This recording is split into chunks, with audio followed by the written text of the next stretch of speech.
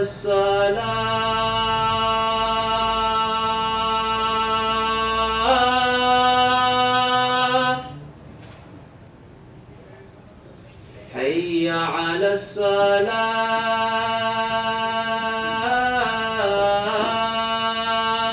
الصلاة حي على الفلاح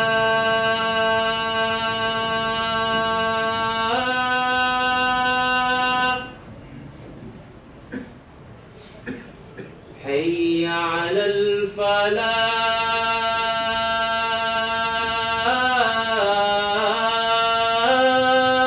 الفلاح الله أكبر